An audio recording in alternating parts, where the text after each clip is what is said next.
Pak Ketua, lihatin Pak Ketua. Nah, 1, 2. Terima kasih kepada Bapak Deden Rumaji selaku Ketua DPW Partai Gerakan Rakyat Jawa Barat yang telah memberikan sambutannya. Fotoin bareng semuanya. Sebelum tadi mulai, saya diajak foto Pak sama apa Pak? Kebetulan ada tokoh Muhammadiyah, Bapak Rustam Effendi. Tolong fotoin Muhammadiyah, kita bikin oranye. Alhamdulillah. Laporan ini Pak dari gugusan ya. Jadi mudah-mudahan Pak Rustam kita dukung nanti untuk Muhammadiyah gugusan mau bikin oranye. Baiklah, acara selanjutnya yaitu sambutan sekaligus pencerahan Ketua Umum Partai Gerakan Rakyat yaitu Bapak Sahrin Hamid SHMH. Namun kita informasikan bahwa setelah sambutan untuk tidak meninggalkan podium karena banyak agenda Pak ya, yaitu penyerahan SK DPRT kepada perwakilan, nanti ada perwakilan dari masing-masing kecamatan, kemudian ada penyerahan kenang-kenangan dari DPD Kota Depok, kemudian ada penyerahan ambulan dan juga peresmian sekretariat DPC Partai Gerakan Rakyat Kecamatan Beji, Kota Depok. Baiklah, selanjutnya yaitu sambutan dan pencerahan oleh Ketua Umum Partai Gerakan Rakyat yaitu Bapak Sahrin Hamid SHMH. Kepada beliau waktu dan tempat kami persilahkan.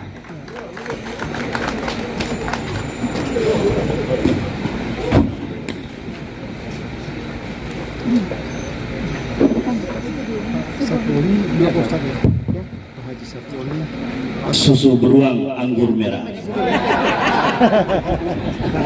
terus berjuang, jangan menyerah, luar biasa. Kita beri tepuk tangan buat MC kita. Assalamualaikum warahmatullahi wabarakatuh. Waalaikumsalam. Alhamdulillah, alhamdulillahirabbil alamin. Allahumma salli wa sallim alaihi. Tentunya pertama-tama Pak Penasehat dan juga Pak Suwardi dan seluruh tentunya para Dewan Pembina, Penasehat dan yang terhormat seluruh tokoh-tokoh senior dari Gerakan Rakyat Kota Depok. Selanjutnya tentunya yang kami banggakan, kami hormati, kami andalkan Ketua Dewan Pimpinan Wilayah Partai Gerakan Rakyat Jawa Barat, Kang Deden Rumaji beserta sekretaris, dan tentunya Ketua DPD Kota Depok dan sekretaris dan seluruh jajaran yang telah hadir dan menggelar acara ini. Dan ini adalah acara pertama setelah Gerakan Rakyat mendaftarkan di Kemkumham menjadi Partai Gerakan Rakyat. Ada ketua-ketua DPD di sini dari Ketua Sukabumi, Kota Bekasi, Kabupaten Bogor, Kota Bogor. Kita beri tepuk tangan buat semua. Dan alhamdulillah saya juga ternyata di sini ada pengurus DPP, ada Bu Heldawati ya, ikut hadir bersama-sama kita. Ada Dewan Pakar Bung Khirzun juga hadir bersama-sama kita. Dan tentunya yang kami banggakan, kami hormati seluruh pimpinan Dewan Pimpinan Cabang, Dewan Pimpinan Ranting seluruh Kota Depok. Jadi pas masuk dari sana banyak sekali gambar-gambar bendera-bendera. Jadi nampaknya seperti kita datang di partainya, partai yang akan menang pada pemilu 2029. Bu Bapak sekalian, alhamdulillah kemarin kami menyaksikan langsung bagaimana Depok bersama Jawa Barat, bersama Banten, juga DKI Jakarta memenuhi kantor Kementerian Hukum RI pada hari Kamis tanggal 23 Juli 2026. Beribu-ribu orang datang di kantor tersebut pada saat momentum pendaftaran Partai Gerakan Rakyat di kantor kementerian. Ini menunjukkan bahwa Partai Gerakan Rakyat adalah benar-benar partainya rakyat Indonesia. Ini adalah satu fase awal. Ini adalah fase pertama kita untuk menjadi partai berbadan hukum. Kenapa? Karena untuk menjadi partai politik sah berbadan hukum sampai dengan menjadi peserta pemilu masih ada beberapa jalan yang harus kita tempuh. Memang betul persyaratan untuk menjadi partai begitu besar, tidak ringan, jalannya mendaki. Tapi tadi yang disampaikan oleh Ketua DPW, selama semangat kita, basis kita adalah gotong royong, seberat apapun insya Allah dapat kita lewati. Bayangkan ibu bapak sekalian yang sudah ibu bapak lakukan untuk bisa mendapatkan pengesahan sebagai partai politik di kecamatan, harus mengurus surat domisili, harus menerangkan bahwa ada kantor dan ada pengurus, berarti harus menerbitkan SK.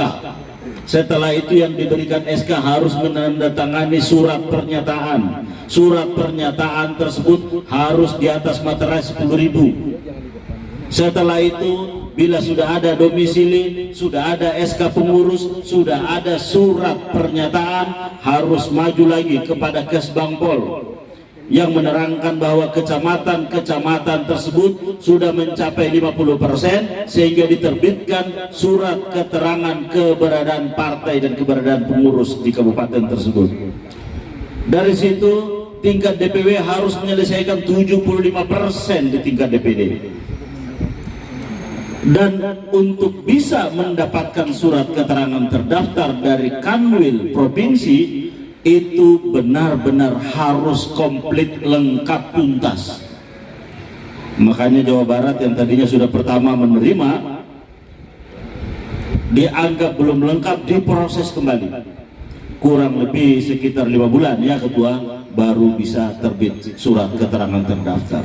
Tapi karena semangat, karena kesadaran, karena spirit gotong royong itu, maka alhamdulillah akhirnya pada tanggal 22 Juli 2026 38 provinsi atau 100% provinsi seluruh Indonesia dapat kita tuntaskan dengan baik. Pertanyaannya adalah apa setelah itu? Jadi setelah itu kita nanti harus menerima surat dari menteri. Nanti menteri mengirimkan surat yang isinya itu adalah username, password, nanti kita isi. Dewan Pimpinan Pusat akan mengisi itu, mengupload seluruh dokumen. Bayangkan dokumen-dokumennya itu terdiri dari dokumen Dewan Pimpinan Cabang di tingkat kecamatan sekitar hampir kurang lebih 4.000 dokumen, 4.000 kecamatan, 420-an kota kabupaten dan 38 provinsi. Ini diupload. Setelah diupload nanti berkas yang kita sudah siapkan sekitar 40-an kontainer ini harus kita bawa ke kantor Kementerian Hukum. Dari situ nanti kementerian melakukan verifikasi. Berapa lama verifikasi? Verifikasinya itu adalah 45 hari maksimal. Dari verifikasi itu baru terbit yang disebut dengan 45 hari baru dilakukan verifikasi untuk menetapkan keputusan itu, yaitu sebanyak 15 hari. 15 hari inilah yang menentukan apakah gerakan rakyat memenuhi syarat atau tidak memenuhi syarat. Dari situ baru diputuskan apakah kita sah atau tidak sebagai partai politik. 7 hari waktunya untuk mengantarkan surat. Bila proses itu kita mulai hari ini, maka diperkirakan sekitar bulan September kita sudah bisa menerima tanda dari negara, sebuah kelengkapan yang disebut dengan badan hukum partai politik. Maka sejak kita menerima badan hukum partai politik, maka sejak itulah Partai Gerakan Rakyat sah dan diakui oleh negara Republik Indonesia. Jadi memang ini bukan pekerjaan yang mudah. Makanya orang mungkin bisa punya logistik yang banyak, tapi belum tentu sanggup melakukan proses yang sedang kita lakukan saat ini. Mungkin ada tokoh besar, tapi barangkali tidak akan juga bisa melakukan proses yang ada saat ini. Oleh karena itu, banyak pengamat menyatakan bahwa mereka-mereka yang besar itu yang hendak mendirikan partai baru tidak membangun proses seperti kita, tapi mereka mengakuisisi atau mengambil alih partai-partai yang telah ada. Oleh karena itu, dengan kita merintis dari bawah, kita bekerja dari bawah, tumbuh berkembang dari bawah, ini adalah menegaskan bahwa Partai Gerakan Rakyat betul-betul adalah partainya rakyat, bukan partai satu orang, bukan partai satu keluarga, dan bukan partai satu kelompok tertentu. Allahu Akbar. Karena sekarang ini Ibu Bapak, kalau kita lihat baliho-baliho partai, iklan-iklan partai, kita sulit membedakan apakah ini foto partai politik atau foto keluarga. Dalam satu poster, di situ bapaknya, di situ anaknya, betul? Di situ mantunya. Jadi kalau mau jadi pengurus di partai-partai yang model itu, apakah kita berbakti untuk negara atau kita berbakti untuk keluarganya? Betul? Maka partai-partai yang seperti ini mestinya harus berkaca apakah betul ketika dia meneriakan berjuang untuk rakyat, sementara yang dibangun adalah dinasti keluarganya. Di Partai Gerakan Rakyat kita tidak ingin membangun seperti itu. Di Partai Gerakan Rakyat kita ingin menegaskan bahwa partai ini partainya semua. Partai ini bukan partai yang turun dari atas. Partai ini bukan partai yang digerakkan oleh 1-2 orang. Karena partai ini lahir dari rakyat, partai ini digerakkan oleh rakyat, maka partai ini, saudara-saudara, sangat dikhawatirkan oleh orang-orang. Makanya walaupun kita surveinya popularitas baru 20%, tapi saudara-saudara tahu, survei selama 3 bulan ini dan terakhir pada bulan Mei, walaupun Partai Gerakan Rakyat belum berbadan hukum, walaupun masih dikenal oleh 20% rakyat Indonesia, tapi Partai Gerakan Rakyat telah masuk menjadi bagian dari 9 besar partai politik di Indonesia. Ini luar biasa. Ini adalah sesuatu yang luar biasa. Oleh karena itu Ibu Bapak sekalian, ini saya cuma 20 menit ya, jadi saya harus persingkat. Apa yang membuat kita bisa sebesar ini? Yang pertama adalah harus kita bangun identitas partai kita ini adalah partainya orang-orang biasa, partainya rakyat biasa. Jangan sampai partai kita ini kita bangun seperti Menara Gading, orang dari luar masuk merasa bahwa ini bukan rumah saya, ini tidak pantas untuk saya. Harus dibuat adalah setiap orang masuk menjadi bagian dari partai. Nah benar, ini adalah partainya kami, partainya rakyat biasa. Kita harus membangun partai ini beridentitaskan kaum muda yang memilih, berani untuk mengambil pilihan, sehingga anak-anak muda yang mayoritas sebagai pemilih sekitar 60-73% di 2029 nanti, ini juga merasakan bahwa ini adalah partainya. Nah, ini penting. Oleh karena itu, rumusnya yang sering kita sampaikan kemana-mana dari mulai pendirian gerakan rakyat sebagai ormas, yaitu kita sebut dengan pancakarya. Ini yang membuat kita kuat, Ibu Bapak. Pancakarya ini yang membuat kenapa gerakan rakyat bisa sampai di pelosok-pelosok. Apa itu pancakarya? Pancakarya adalah 5 pekerjaan yang harus dikerjakan oleh gerakan rakyat. Apa itu? Pekerjaan pertama dari pancakarya adalah struktur. Struktur itu apa? DPP, DPW, DPD, DPC, DPRT, itu adalah struktur. Dan alhamdulillah ternyata Kota Depok telah mengambil peran menuntaskan pancakarya nomor 1. Struktur itu penting. Struktur ini yang menyambungkan antara partai dengan orang-orang yang ada di masyarakat. Struktur inilah yang bisa masuk ke kelurahan, ke desa, ke RW, ke RT, karena ada struktur. Struktur apa saja yang harus kita bangun? Selain struktur organisasi kemasyarakatan, ada kita punya struktur partai, ada kita punya sayap-sayap. Di anak muda namanya muda bergerak, di perempuan namanya perempuan bergerak.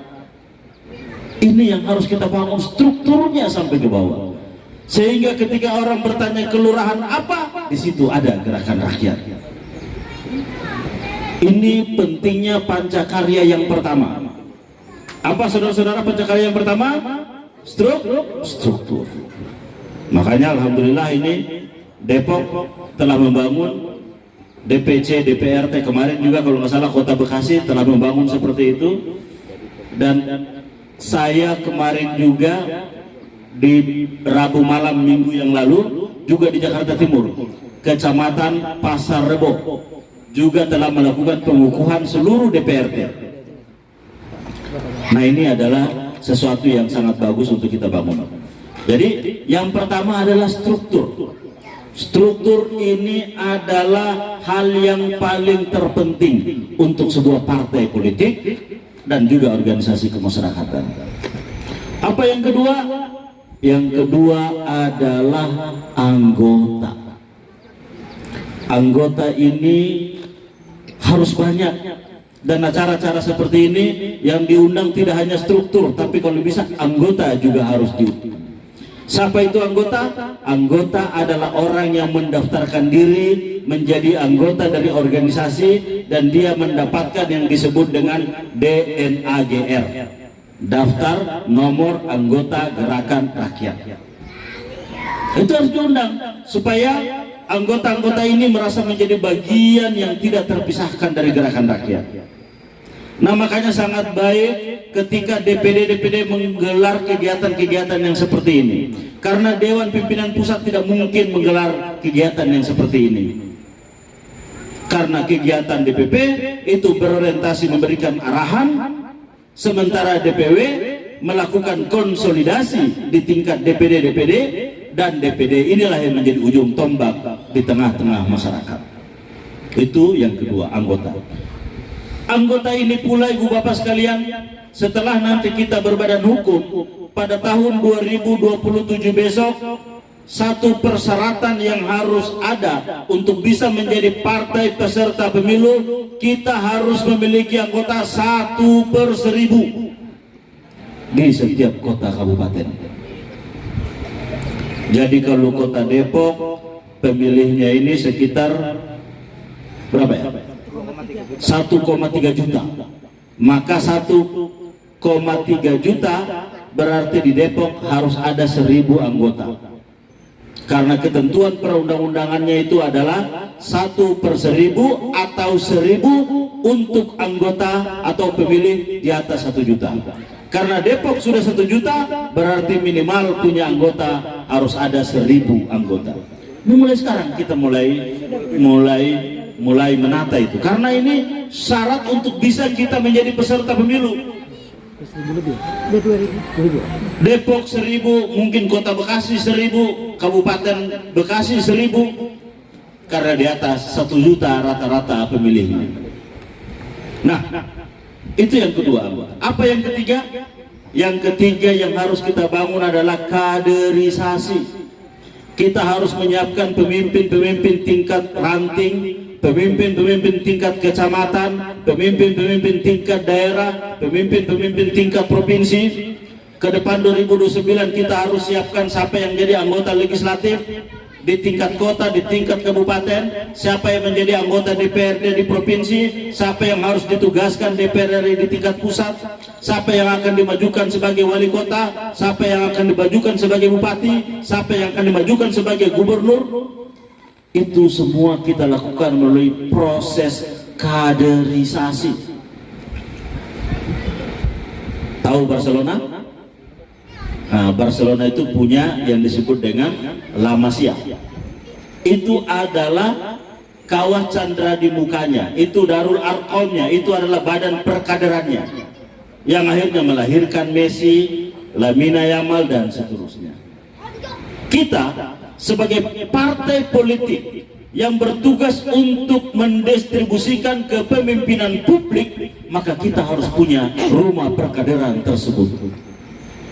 Kelas kader harus terus dilakukan, karena kader inilah nantinya yang akan mengisi kepemimpinan di tingkat DPC, di tingkat DPRD, di tingkat DPD sampai dengan seterusnya, supaya nanti bila saatnya tiba kita lantas tidak melupakan kader-kader kita sendiri, karena kita tidak punya proses kaderisasi tersebut. Nah, oleh karena itu saya ingin menyampaikan pesan bahwa tadi pancakarya kita, struktur kita harus tuntaskan, anggota kita harus mulai merekrut, dan yang ketiga perkaderan atau kelas kader kita harus mulai menjalankan itu. Nah, ibu bapak, selanjutnya apa yang keempat? Yang keempat adalah aksi sosial, kegiatan sosial atau kegiatan kemasyarakatan. Seperti apa kegiatan kemasyarakatan atau aksi sosial itu? Seperti yang ada di hadapan kita yang nanti kita resmikan, yaitu mobil ambulans. Ini adalah bagian dari aksi sosial. Oleh karena itu, berarti Kota Depok sudah mulai menjalankan poin keempat dari pancakarya gerakan rakyat, yaitu aksi sosial. Hadir ketika masyarakat membutuhkan, hadir dalam kegiatan-kegiatan kemasyarakatan. Ini adalah bagian dari pancakarya. Dan yang terakhir, apa yang kelima dari pancakarya? Kelima dari pancakarya itu adalah sosial media. Ini yang paling penting, aktif di sosial media. Saudara-saudara, gerakan rakyat tidak memiliki media besar, mainstream, enggak. Kita tidak memiliki kemampuan untuk harus membayar TV besar, media-media besar. Kekuatan kita adalah pada sosial media. Kita patut bersyukur, alhamdulillah, sejak bulan Februari 2025 dimulai lagi Januari 2026 sampai dengan saat ini, percakapan tertinggi di sosial media didominasi oleh peringkat pertama gerakan rakyat. Tidak apa-apa kita tidak dibuat di media mainstream, nggak apa-apa. Tidak apa-apa kita tidak sering masuk di TV nasional, tidak apa-apa. Tapi yang harus kita lakukan adalah kita harus ada di setiap platform sosial media. Dan itu yang saya sering lihat di Kota Depok, di Bekasi, di Bogor. Alhamdulillah sangat aktif di sosial media. Inilah yang membuat kenapa gerakan rakyat memperoleh percakapan tertinggi di media sosial. Jadi pancakarya kita itu yang pertama adalah struktur, yang kelima adalah sosial media. Yang pertama kita bangun struktur ke bawah, yang kelima tadi itu adalah kita membangun dominasi percakapan publik. Ini dua kekuatan utama yang dimiliki oleh gerakan rakyat, struktur dan sosial media. Maka dari itu DPW harus punya sosial media, DPD harus punya sosial media, DPC harus punya sosial media, DPRT harus punya sosial media, dan setiap pengurus anggota harus punya sosial media. Dan alhamdulillah saya melihat Depok sangat aktif, Bogor sangat aktif, Bekasi sangat aktif, kota dan kabupatennya. Nah, ini adalah keunggulan kita, saudara-saudaraku. Tepuk tangan buat semua teman-teman.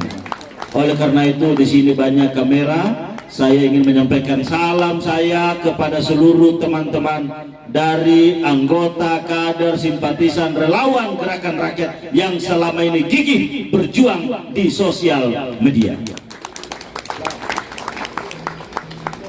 Jadi saudara-saudaraku, inilah 5 kekuatan penting kita yang ada di Gerakan Rakyat.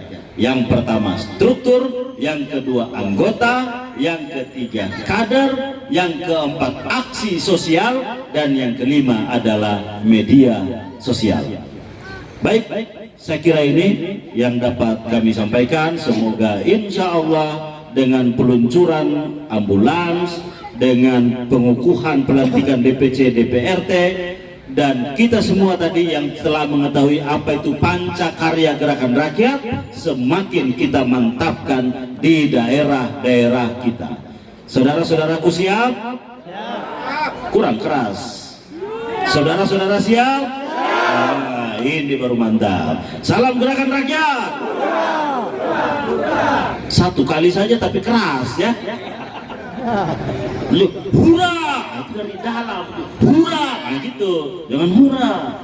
Jadi kalau ini itu ha ya, kan kalau di bahasa Arab itu kan ada ha, ada kha, ada ha, ya kan?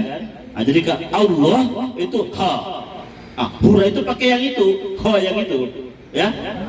Jadi bukan ha. Kalau ha itu kan Bismillahirrahmanirrahim, itu ha, itu loh. Kalau kha itu kan khalaqa yakhluqu makhluk, itu kha. Tapi kan Allah la ilaha illallahu, itu hu, ha, itu ha. Hura itu yang ha itu, yang hu itu. Paham? Coba kita tes yang sekeras-kerasnya. Salam Gerakan Rakyat. Hura. Assalamualaikum warahmatullahi wabarakatuh. Waalaikumsalam.